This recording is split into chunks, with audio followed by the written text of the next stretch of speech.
Tonight, 24 hours on the front line of the war in Ukraine, in what soldiers there call the kill zone. We get rare access inside a high-tech control room running a specialist assault battalion to witness how drones have transformed the battlefield. The principal means of attack, quadcopter bombers, are used to strike at Russian soldiers hiding inside a gatehouse.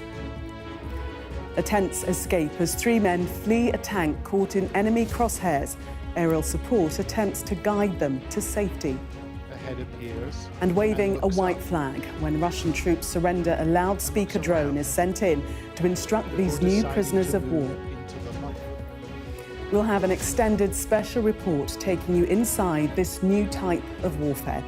Also tonight, a warning of catastrophic flash flooding and landslides as Jamaica braces for what could be the most powerful storm ever to hit the island. Residents work to save what they can as mandatory evacuation orders are issued. We'll be live in Jamaica with just hours to go before Hurricane Melissa makes landfall.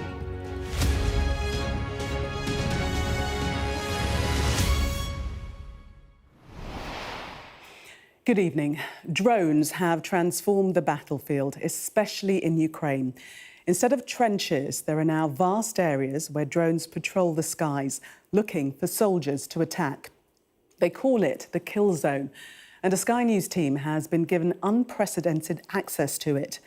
Coming up, you'll see ground drones taking food onto the battlefield, loudspeaker drones directing prisoners of war to safety, and astonishingly, an unmanned vehicle rescuing a severely injured soldier as Russian drones buzz above. That is the reality of modern warfare. The events coming up unfolded in a crucial area of the Donbass. That's the region President Putin wants, but President Zelensky refuses to give up. From near the town of Dobropilya, here's John Sparks' exclusive report on his 24 hours in the kill zone. A warning, it contains language and scenes some viewers may find distressing.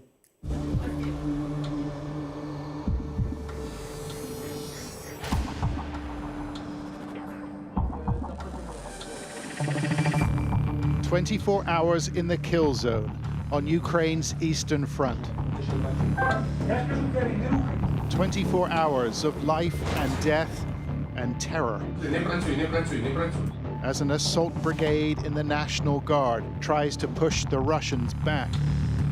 They call themselves the Freedom Force, a rapid reaction unit. And they've been told to plug the line near a town called Dobropilya. We're going to move. But this conflict has changed. But it doesn't make it any less stressful. Ukraine now fighting the war of the future. The trench lines have gone. Drones rule the sky. Ukrainian troops must hide to survive. Everybody else has to move quickly. We're moving at speed. We're going quickly because the Russians have got reconnaissance drones high up above. They're looking for people, looking for logistics, looking for targets. And we have to presume those targets include us.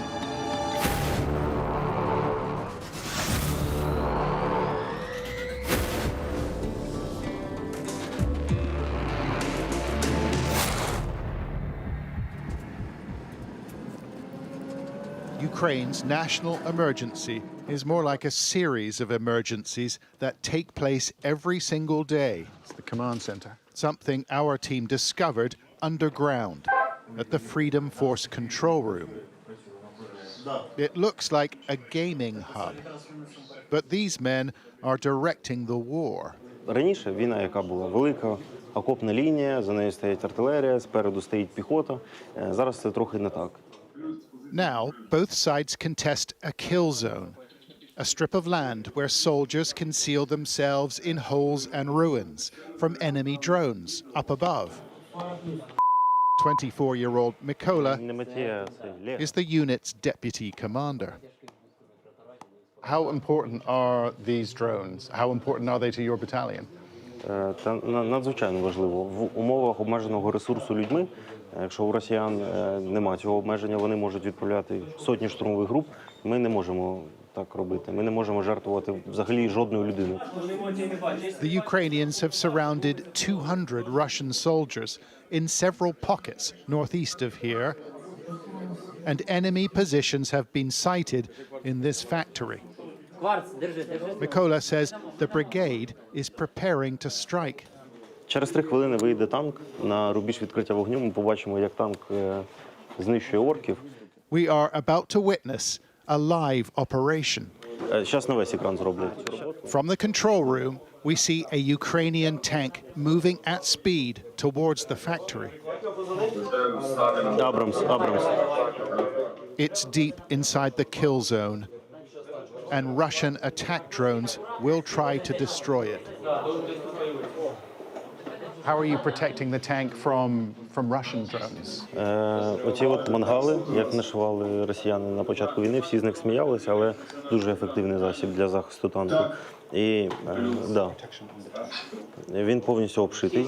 Щоб ти бачив танк і завод, It's also got a jammer, which disrupts the frequency used by enemy drones, but the Russians have found a way round it. Some drones are attached to hair-like cables. They can't be jammed. And there's a flash as the tank nears the factory. Розрив по танку. Це... Smoke cover? Ні, це, скоріш всього, FPV вороже відпрацювало. A first-person view drone has disabled the treads. The vehicle is stuck. Then the tank radio crackles. Все, можна підлітати. Це на самому місці. Веди карандашей. Москит, веди карандашей.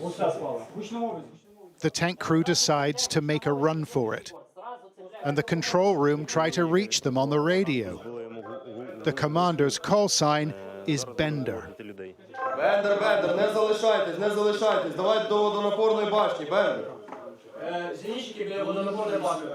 Скажи, пускай не заходить в хату, по дорозі біжать. Зараз буду уточнювати. Бендер, ти на зв'язку, ти мене приймаєш, Бендер? The control room will try to guide them to safety, but the tank crew have left their radio in the tank. What's the plan? How are you going to rescue them? Зараз піднімається дрон з гучномовцем. Скоріше всього, зв'язку у них нема, тому що зараз ми до них кричимо, реакції нема. Головне зараз вивезти людей. Не бачить людей, так? На місці? While the Russians focus their firepower on the stricken tank, Mykola and his team try to save their fellow soldiers. That's the one thing this country cannot afford to lose.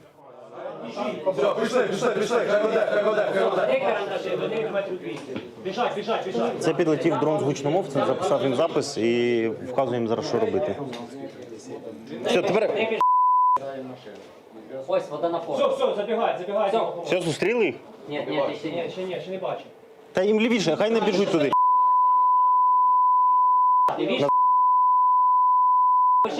The Russians have spotted them, and with a fixed-wing drone, they try to take them out. Єсть рух. Все, тримай.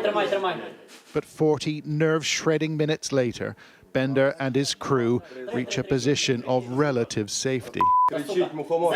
Забігайте в бліндаж, Єсть один. Тримай того, який побіг далі. Москіт, вище хопот, да, отого тримай, да.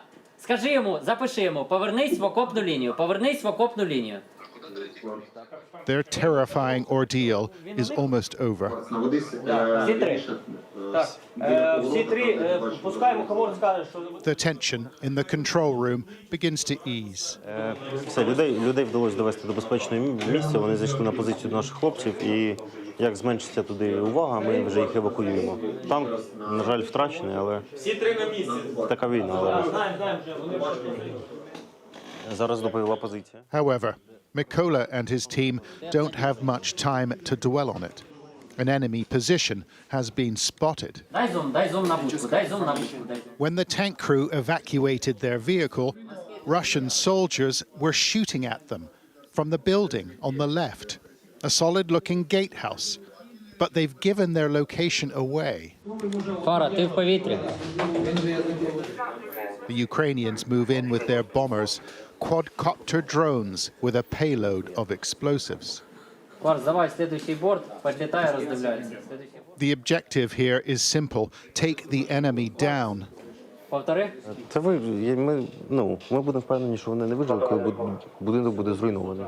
Зараз ми ще повторимо, чергово повторює по цьому будинку. Треба допрацьовувати. It's a time-consuming process. Some munitions produce fireballs, Звісно, не вход. but some fail to detonate at all. To break the siege, Freedom Force deploy a precious asset. In the center of the screen, we see a small black drone attached to a fiber optic cable.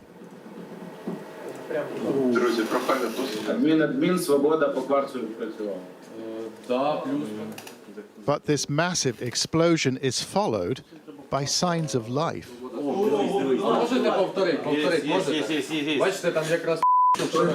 A piece of white cloth or cardboard is thrust forward at the entrance. Mykola thinks one Russian has survived.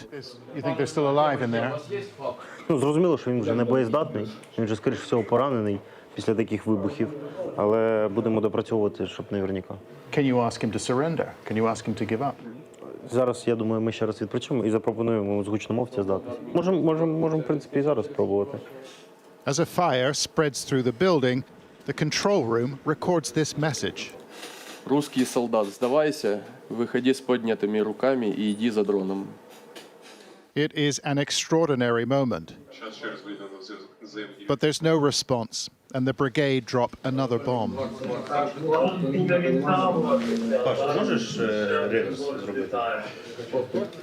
Difficult to see how he would have survived that.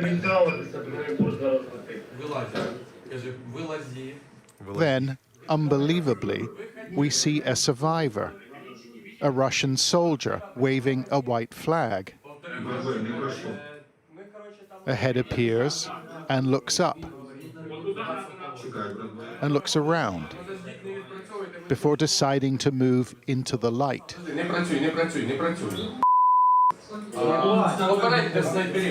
His hands are raised in a gesture of surrender, but he seems unsure who he's surrendering to. The Ukrainians use their loudspeaker to issue instructions from the sky. Suddenly, another man appears at the door. He's dazed and unsteady as he tries to haul himself out of the ruins. The battle for Dobropilya is over for them. The loudspeaker directing them to a Ukrainian position. It's the same place where Bender and his tank crew are now hiding. The 5 combatants will have to spend the night together in this hole. We're taken to a farmhouse to watch another operation. Here, men from the battalion prepare to feed their soldiers, now concealed in the kill zone. But to reach them, they have to skirt around enemy positions. This is the safest way to do it. It's an unmanned vehicle or ground drone that's been loaded up with supplies. We're driven to a location on the edge of the kill zone. We are about to launch the drone. Okay, we're here, we're at the position. We are going to have to move fast. The robot's been loaded with food and water and ammunition, enough for a dozen or so men. They do this every single night. I mean, they're used to it, but it doesn't make it any less stressful. They are worried. They're worried about the drones, Russian drones. There it goes. We're out in the open. There's nowhere to hide, and the drone is moved quickly to the departure point. Машина готова, хлопці готовляться, зараз будуть вирушати. Working remotely from a nearby bunker, the operator steers it into the darkness.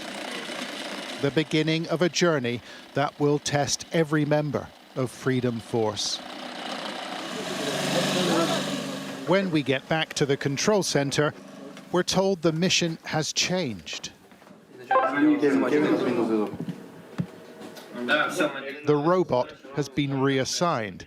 It's going to perform a rescue.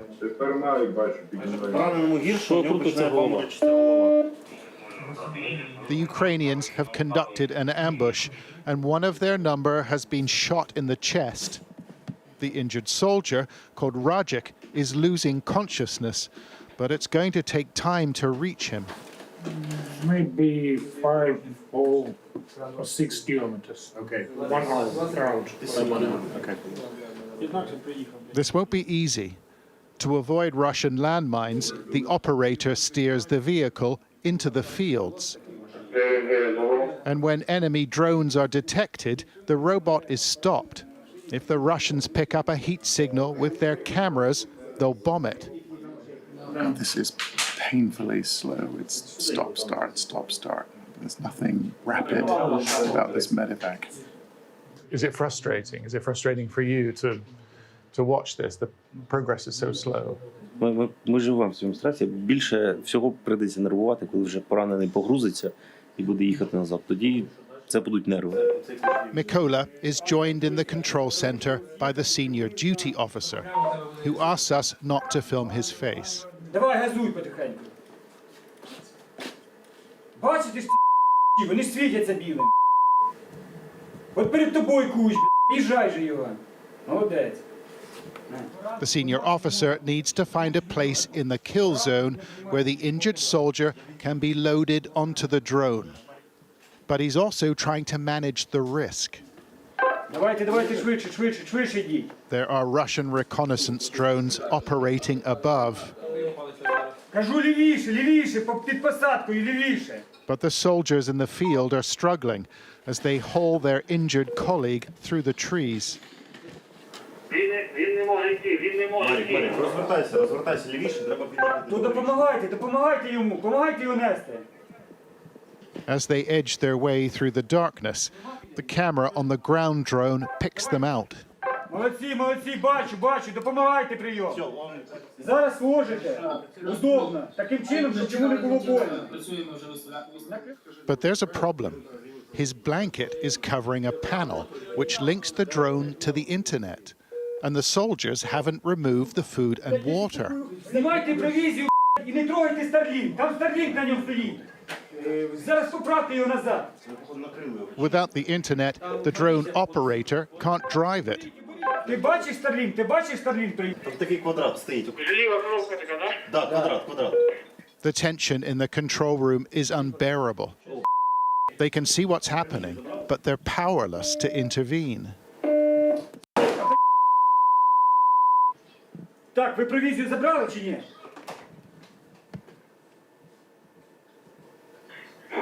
Добре, я прийняв.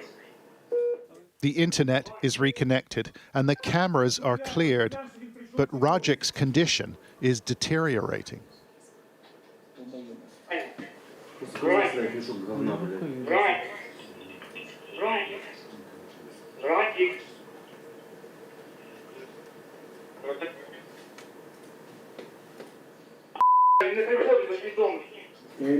На шиї пульс поміряй.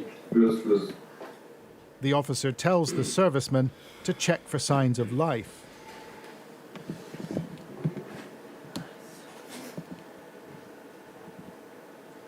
Кажи, є пульс прийом? Не відчуваю. Та не зажимай тангенту, Кевін, не зажимай тангенту, кажу. Є у нього пульс чи немає? Треба їхати. Не можу нащупати. But the senior officer is not giving up. Take the casualty off the drone and check him again, he says. Багіра, дивися, треба зараз зробити що ще. Відкрити йому око і посвітити туди фонариком. Якщо зрачок буде зужатися, то скажеш мені. Він буде або зужатися, або не буде реагувати. Як прийняв? Червоним світи.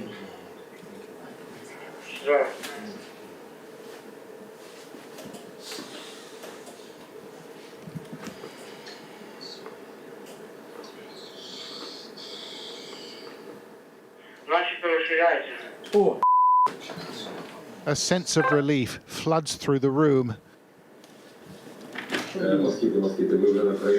and the soldiers are told to put their injured colleague back on the drone. At this point, we see something startling. The men in the field are assisted by a man in a different uniform. Зробили прийом. He's a Russian soldier captured by the Ukrainians 7 days before. But his hands aren't bound, and he's trying to help. The group demonstrating a remarkable level of trust. Together, they put the patient back on the drone. That was a very stressful situation. That was a difficult situation. Зараз все його життя цього бійця залежить від швидкості доставки його до медиків. І оператор дрона робить зараз все можливе, щоб найшвидше, він скорочує через поля, щоб найшвидше доїхати до медиків, до точки перегрузки.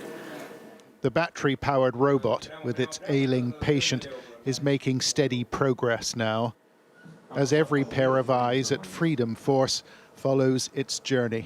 Давай, батюшка, скажи йому, хай не спішить, бо щоб дійсно зараз не наїхати на яку.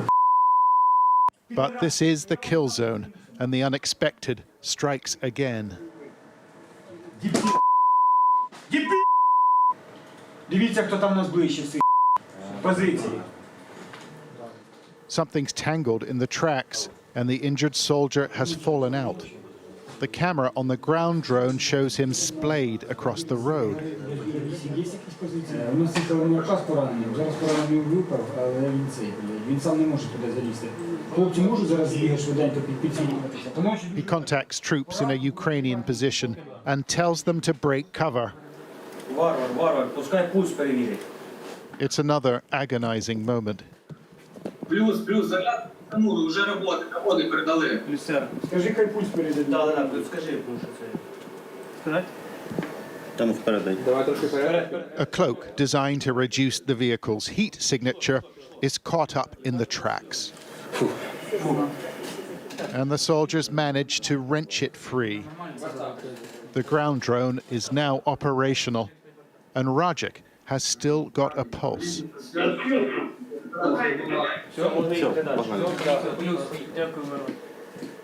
With the patient secured, the robot draws closer to the rendezvous point. And we watch as it slips past Bender's blown-out tank and the wreckage at the gatehouse. Eventually, Ukrainian medics spot the drone.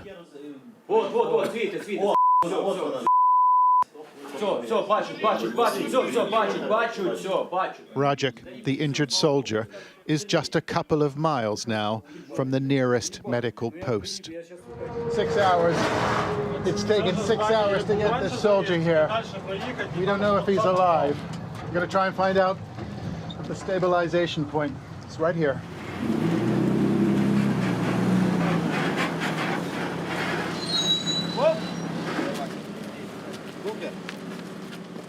The delay in treatment could prove critical. The doctors here have much to do.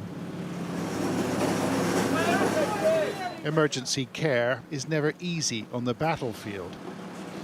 But this transparent kill zone makes the situation worse. Is he all right? Is he alive? Пульс був, дихання було. Зараз там бореться. Я нічого не можу вам сказати, дуже тяжкий, дуже. Конкретно тяжкий. Трохи втомилися. Our one-day window in the kill zone is almost over. But there are a few more people we want to meet. We can see them here on the way out of the zone in the back of an armored truck. There's Bender with the flash of blue and the rest of his tank crew, plus the Russians who surrendered at the gatehouse. It's taken several hours to get them off the battlefield, and the wear and tear is self-evident. The tank commander comes out first, followed by a member of his team, who leads a prisoner of war down the steps.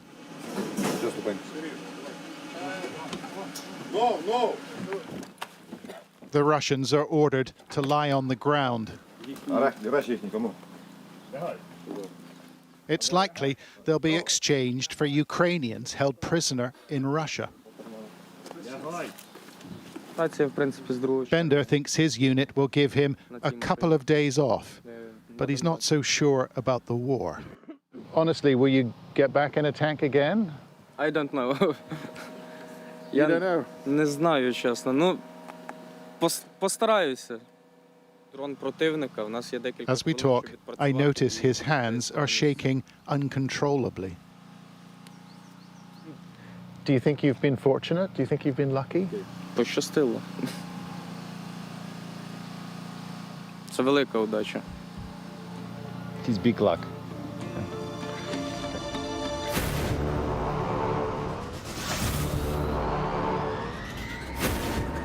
Bender knows, as does Mikola, that 24 hours in the kill zone will be followed by another 24 hours. The intensity is unrelenting. The dangers are escalating. There's no escape from that. The machines may be slowing Russia's ceaseless assaults, but in the end, only people can stop them. Well, John is in the studio with me now and joins us. John, that was incredibly tense just to watch as a viewer. What was it like for you actually being there in that control room while these things played out in real time? Gillian, I mean, also incredibly tense. I mean, tense getting there because we were in the kill zone, on the edge of the kill zone. It's not easy to get there. And we got that feeling from the people that we went with the Ukrainian troops. They were nervous. They were edgy as well. So we knew we were in a place that felt insecure, where the people who are employed there, people who are fighting there, felt insecure. But in that basement, it was intense, it was relentless, it was claustrophobic. You know, the men who work in that control room, they're also sleeping next door. They're in bunk beds next door. They can't go outside for a run if they want to, you know, because of the threat posed by drones. So it's incredibly claustrophobic, and it smells like the vapor from vapes and energy drinks. There's not much fresh air. It is really intense to be there. And what was it like when that ground drone went to rescue one of the soldiers? I thought at the beginning, look, this is a really interesting way to see a drone being used. I thought it would take an hour, maybe an hour or two, and it really did go on and on and on. And things kept happening. You know, they kept having to adapt real time to situations that they couldn't possibly predict. And I think one of the interesting things about that is that, to a certain extent, they are making it up as they go along. There's no handbook there. You know, there's no protocol. What do you do if the camouflage cover gets caught in the wheels? You know, people haven't done this before. You know, the war is changing so quickly on the Eastern Front, and they're adapting. They have to do it really quickly. I mean, I think another thing that case showed is the way they feel about their fellow soldiers. That is the most important. Spend a lot of time talking about drones and the machines and the rest of it. That is the most precious thing. That's the feeling I got from that unit. You know, if you're out there, if you're in one of these positions, if you're out in one of these holes or these ruins, you know, they're going to, you know, and you're hurt, you know, you're hungry or whatever, they're going to try and help you. They're going to try and get you back. You've been reporting on the war in Ukraine since the beginning. How have you seen the battlefield change in respect of drone usage? Well, I was stunned by what I saw, because in that control room, we could see it and we could also feel it. It was visceral. the battlefield has totally changed. I mean, I saw drone operators 2023, they had small drones, a couple of guys there flying them up in the air for reconnaissance purposes, feeding back information on a radio. I mean, it was basic and it was simple, and that has completely changed. And I think the way that the drones, aerial drones, have changed the way they are fighting, it's changed the landscape on the ground. You've now got this kill zone with troops, small numbers of troops in positions mixed up, they're intermingled. It's completely changed everything. And a lot of these sophisticated weapons that we have grown used to over 70, 80 years, like tanks and armored personnel carriers, you know, they're not really much use anymore if a $2,000 drone can take them out.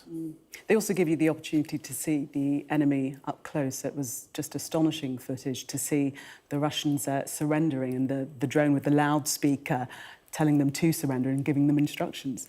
You know, one of the things that surprised me about that, it was these guys giving themselves up and going to a Ukrainian position, spending the night with 3 Ukrainians, the tank crew in the same hole. There was a certain civility there. I mean, well, they helped with the casualty, didn't they? Well, there was a Russian soldier. He turned up. He'd been living with the Ukrainians for a week after giving himself up. I mean, that is. It's hard to understand exactly what is going on there. But I do wonder whether there is a shared awareness of what they're going through, particularly if you're on the ground, you're in the kill zone, you're in these holes, these positions. You know, in many cases, you know, the Ukrainians can't get to them. They can't pull them out. Sometimes they've been in there for months because it's very difficult to get them out. They can be stranded for up to 100 days in these places. They're able to feed them with the use of drones, but they're essentially stuck. I mean, it is a hellscape, and it is a hellish life for them. And I wonder if there is a certain shared feeling between, I'm just putting it out there, I ask the question, but a sort of collective feeling that is shared by both sides, by combatants from both sides there. Sort of strange camaraderie. John, thank you very much. Astonishing report. Do stay with us, because we're going to speak now to Professor Peter Lee, a drone expert at the University of Portsmouth. Welcome to you. I wonder if you heard a little bit of our conversation with John there, but I wanted to ask you, first of all, the overall impact of drones and how they changed the face of war on the battlefield. I think John summed up the situation really quite brilliantly just now in terms of the rapid development since the start of the Russian invasion. Initially, they were for reconnaissance and target spotting, and they would feed information back to artillery and other ways of attacking Russian tanks and so on. But now the small drones have been adapted so they can be used as weapons in themselves.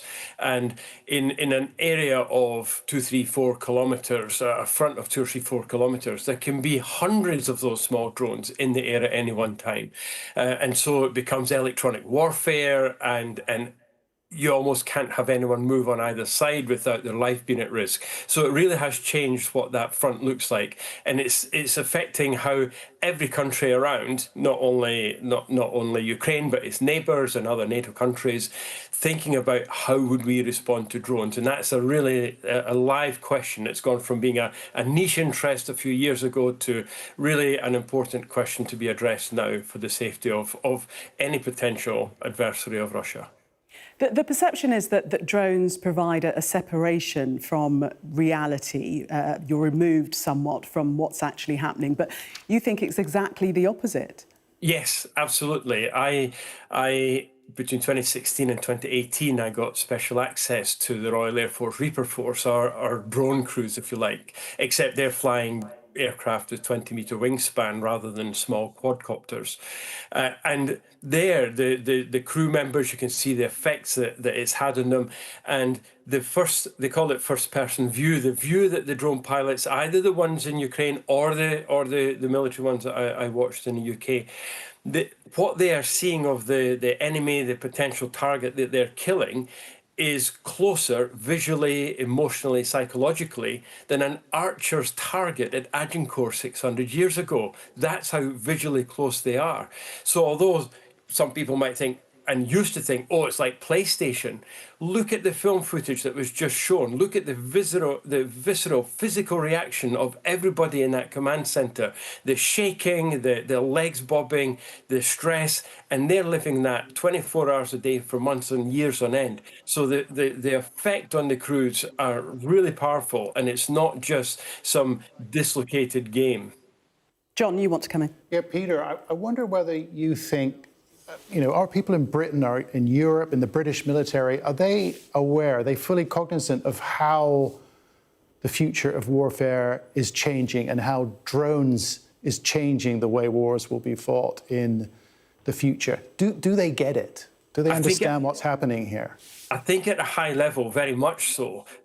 2 weeks ago, I was at Essen in Germany, a big NATO air power conference, and it was opened by the NATO Secretary General, and there were 3- and 4-star generals from different air forces were key speakers, and each of them brought up drones. It really was a common theme through the highest level of NATO discussion about drones. There had just been Russian drone incursions into Lithuania and also into Denmark. So it really is being considered at the highest level, and also how to innovate quickly like the Ukrainians can do, because our defense procurement infrastructure is not designed for rapid week-to-week, month-to-month development of technology like Ukraine is having to do in order to survive.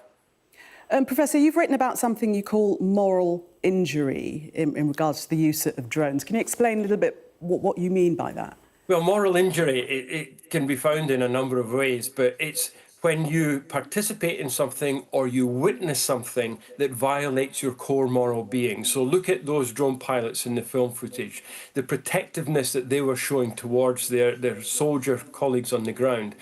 Now, if they have to watch something terrible happening to that colleague, that soldier, that ally on the ground, and are powerless to do anything about it, that is really harmful to that kind of protective part, their core values. And so I think whilst what they're seeing is traumatic in a sense, I think what many of them will carry for years and years, forever, will be the questions that will eventually keep them awake at night. Could I have done more to save my colleague? Could I have done something else better or quicker? If only our drones had been more powerful or had more firepower, that we could have intervened in some way. And so moral injury is that damage to how they see themselves and see the world, and wanting to protect those that they're fighting alongside, but often cannot. And these drone pilots will have close-up views of many of their colleagues dying, and dying very slowly. And just as the British RAF Reaper Force have had the same.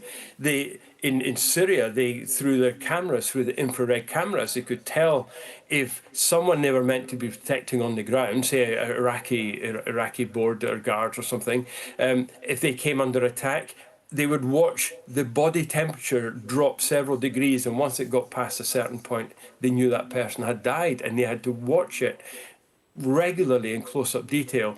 So this kind of warfare is changing war in many ways, but it's also affecting people in ways that we don't yet fully understand, and probably won't fully understand for years and decades. Indeed. Professor Peter Lee, thank you very much for sharing your expertise with us, and also to you, John, for that remarkable report. Thank you. Away from the front line, Vladimir Putin has tried to demonstrate Russia's upper hand with its missile firepower.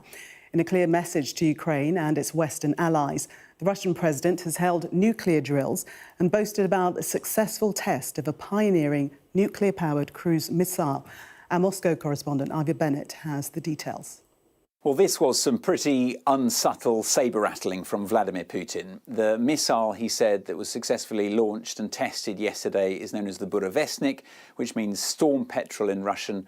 It is both nuclear-capable and nuclear-powered, which means it can travel much further than conventional missiles.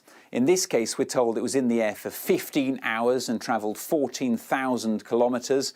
According to the Kremlin, it has an almost unlimited flight time.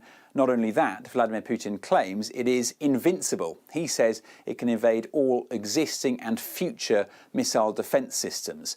Now, whether that's true or not, this was undoubtedly a message, a pointed message from Russia aimed at the United States and the West, because it comes just days, remember, after Donald Trump imposed those sanctions on Russia, the first since he returned to office in January. And the message was this, that Russia is not going to bow to pressure, that it's not going to back down. And if the West wants to escalate things, Russia can too. It can take things to another level entirely.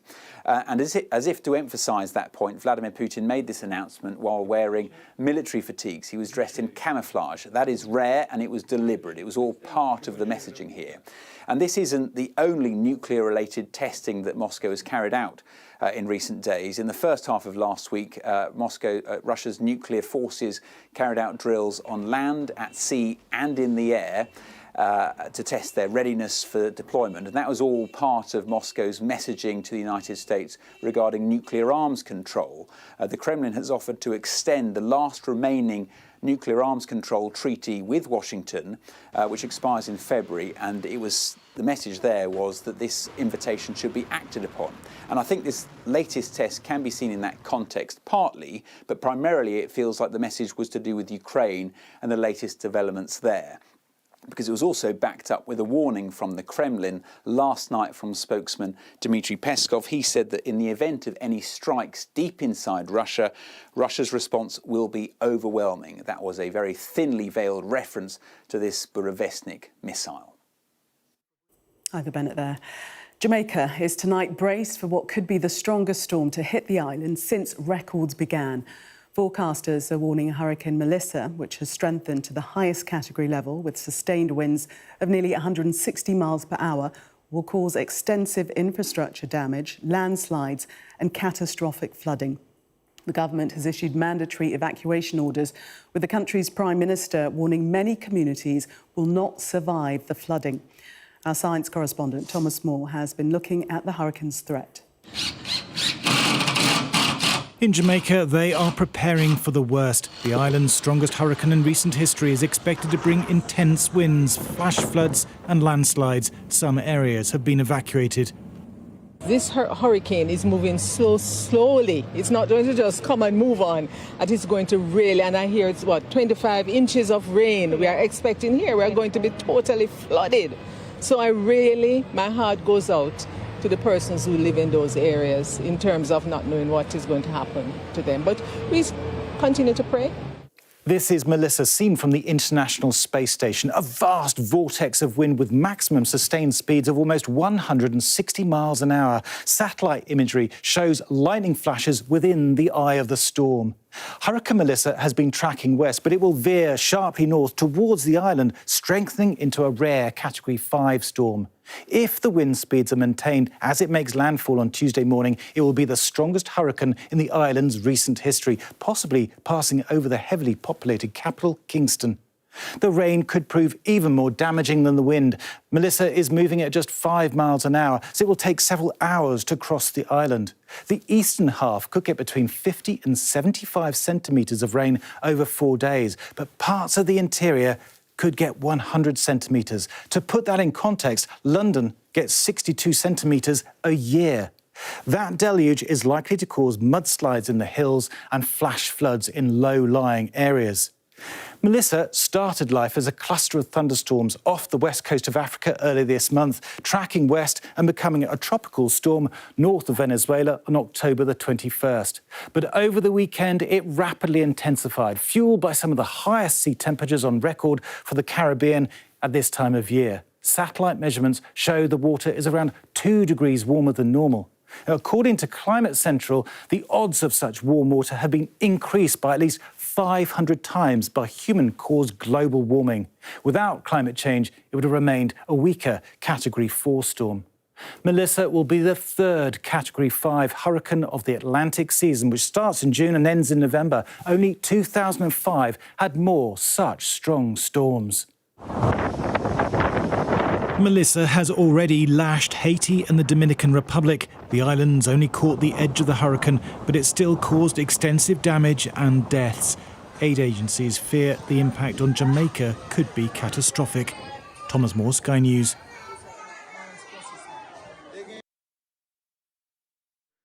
Well, joining me now from Negril in Jamaica is Winthrop Wellington, who helps to run his family's hotel business, Travellers Beach Resort, along with Aaron Asomdwe, a British national who's staying at the hotel. Winthrop, to you first of all, what's the situation for you there, which is now just after 4 in the afternoon? Well, as far as the weather goes, it's actually pretty calm. It's been a pretty calm day, just a bit of overcast, a little bit of a breeze. No rain or anything as yet, and it's just kind of crazy that in just a few hours, it's going to be quite a catastrophic situation that we've been preparing for. Explain for us where you are on the island in Negril and what the impact is likely to be where you are. Sure. So Negril is on the westernmost part of Jamaica, so you can't go any further west than that. And the storm is going to be coming up from the south, from what we understand, and then kind of bending to go east, but it's going to hit us here in the west. And we've been preparing as if we were going to be getting a direct hit from the very beginning, because that was the initial reports that we were receiving. And then throughout last week, they were saying it was shifting to the east, but now we're seeing that it's coming further west here, at least the last reports that I was privy to. And Aaron, you're staying at the hotel. Did you make the decision to stay, or were you stranded and unable to get a flight home? Yeah, we made a decision to stay because the way that the hotel staff were handling the situation definitely made us feel at ease and secure. So we decided to extend our stay as opposed to traveling throughout the island where we wouldn't be too sure about how the roads would be. And how are you feeling at the moment? Really good, actually, really good. We've just sat down with all the hotel residents and staff and had a really good meeting and walk around the hotel, which definitely, I believe, put a lot of us at ease in regards to what's to come. And Winthrop, you're a beachfront hotel. Does that make you particularly vulnerable? Yeah, absolutely, especially with the high storm surges that are being predicted. And we've done everything that we could within our power as a property to prepare for that. We've removed the glass railing that we have at our restaurant deck. We've also put sandbags in the most vulnerable areas. As Aaron was saying, we've done our best to communicate with our guests to think of every situation scenario that comes to mind and have them do what they can when if X, Y, and Z does happen. You know, that's guests moving from the first floor to the second floor. And, you know, if it really comes down to it, they move to here in the lobby, which is what we're designating as our Alamo, so to speak. And do you feel you've been given enough support from the government in terms of warning and preparation, what you should do? I really do have to commend the government. I think they've done a really fantastic job in their communication and allowing us to know how serious this storm is. And they've been in constant communication with the public, with our national news here, as well as our newspapers and social media. And so I'm very, very thankful for that. And I think that is going to save a lot of lives and save a lot of turmoil in the next few days. And have you been given any inclination as to how long you have to sort of hunker down for? From what we understand, we should start feeling the effects here in Negril by 8 p.m. tonight. So just a few more hours, and it's really going to hit us, so to speak, in the early hours of Tuesday morning. So we're talking about around 2 a.m. And then that will go until late morning Tuesday, perhaps early afternoon. So we are mentally preparing ourselves to go through that marathon, so to speak. And Aaron, what have you said to your folks back here in the UK who must be very worried? Yeah, I've been in constant communication with family, both in the UK and here in Jamaica. A lot of my family from Jamaica is in the east. So, as you know, it's coming up from the south, and a lot of them are feeling the effects already in regards to the weather change. But the family back home, I've done everything within my power just to put them at ease and let them know that everything is under control. And yeah, some of my family have even stayed here at Travellers, and they know that the service is really good here. And Winthrop, there's an advert for you. Winthrop, you obviously had to deal with Hurricane Beryl last year. Do you feel that has perfectly equipped you to deal with Melissa? In a sense, I'm so happy that I had that experience, but we know that it's not going to be anything like that. It's probably going to be far more violent and going to be lasting longer, which is probably the most concerning aspect of that. And I remember being here for Beryl and going out for a few and just feeling the power of Mother Nature and feeling the power of those wind gusts. And it was unlike anything I felt or experienced or even heard. And that really was scary. And we're about to go through that on another level and for a sustained period of time. So mentally preparing for that. And how many guests are still in the hotel, and what have you said to them all? So I think we have about 30 or so guests in the hotel right now. We just finished a guest briefing, so we had everybody here in the lobby, and we gave them the instructions where food is going to be, and we're having marshals on every floor and every block. And we have a great staff that has committed to staying over and staying with us through this. And so I really want to commend the Travelers Beach Resort team here for volunteering and being a part of this. And we're doing our absolute best to make sure that people are firstly safe, and then also making people, our guests here, as comfortable as possible. And everybody here has like a really, really great attitude, I have to say, and they're ready for it. We have our WhatsApp communication group as well. So as long as the phone lines are up, the Wi-Fi is up, we're going to have constant communication through this ordeal. Okay, Winthrop Wellington and Aaron Sondway, thank you very much for speaking to us, and do stay safe. Thank you very much. Thank you. Well, I'm joined now by Darrell Vaz, Minister for Science, Energy, Transport and Telecommunication in Jamaica. Good evening to you, Minister. You are in Kingston, where we know there have been some evacuations this afternoon. What is the situation there at the moment? We seem to have lost the signal to the Minister, Darrell Vaz, there. But as I was saying, that Kingston is one of the areas where there have been evacuations and is most vulnerable. If we can, we'll return to him a little later in the programme. Well, meanwhile, NBC correspondent George Solis has the latest from Kingston in Jamaica. A lot more fears and a lot more concerns as Hurricane Melissa, now a Category 5 storm, churns towards Jamaica. It could make a historic landfall. Officials today putting residents on alert yet again to make those last-minute preparations to weather this event. Now, officials also really worried about those residents in those low-lying areas that have not yet evacuated. We have been to some of these communities where residents say they have weathered a number of these storms in the past and they feel they can do it again. We're talking historic storms like Ivan, Gilbert, and Hurricane Beryl last year. To that end, the government's still sending buses there to make sure people have the option to leave. Emergency shelters have also been opened across the island. Officials saying none are full yet, but they do expect that to change in the coming hours, especially as these conditions begin to deteriorate. Now, here in Kingston, the forecast as it stands isn't calling for those major hurricane winds, but we still might get those impacts of some of that tropical moisture, some of those tropical winds. So conditions here could get dicey into the evening hours, especially as the storm gets closer and closer. It is slow moving, and that has always been the concern here, that as this storm continues its track, it is going to dump essentially buckets of rain here on the island, really putting lives at risk with catastrophic flooding and some landslides and mudslides as well. Well, let's speak now to Darrell Vaz, Minister for Science, Energy, Transport and Telecommunications in Jamaica. Hopefully you can hear me now and we'll be able to hear from you. I was just asking about the situation, particularly in Kingston, the capital, this afternoon. So Kingston remains calm. There's not a lot of rain and a lot of wind. We are at the other end of where the hurricane is due to hit. But obviously Kingston is the main epicenter of business and commerce. And quite a number of residents. Out of a population of 3 million, between Kingston and adjoining parish, we probably have 1.5 million persons living here. So in terms of persons, we have the majority of the population, and we are hoping for the best in terms of the landfall and the effects of the hurricane. But the government has done everything possible to prepare the people and also to give all the support that has been needed, including last-minute evacuations, which are taking place now on low-lying areas.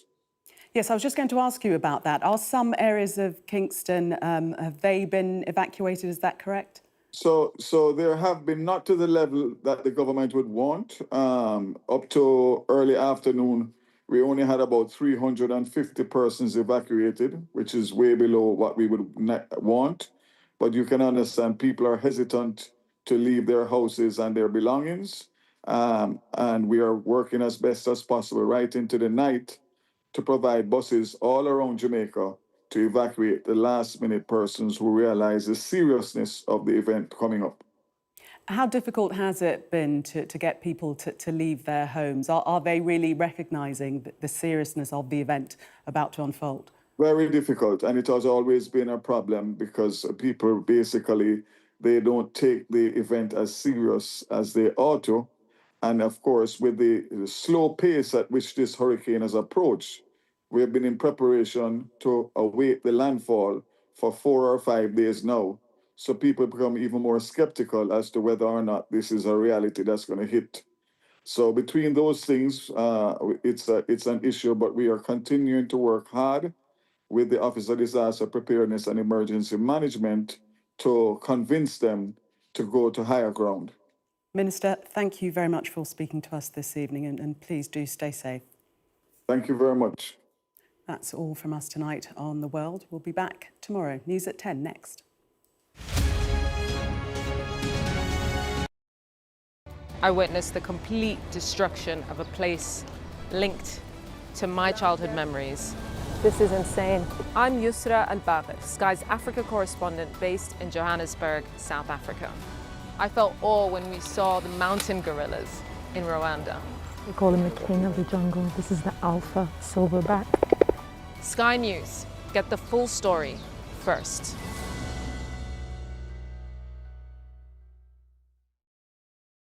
I'm Dominic Waghorn, Sky's International Affairs Editor, covering a world that seems to be unravelling. It's not his country, it's ours. Sky News, the full story first, free wherever you get your news. It's half an hour now past the deadline that Hamas issued, and we've now seen a third barrage of rockets coming in.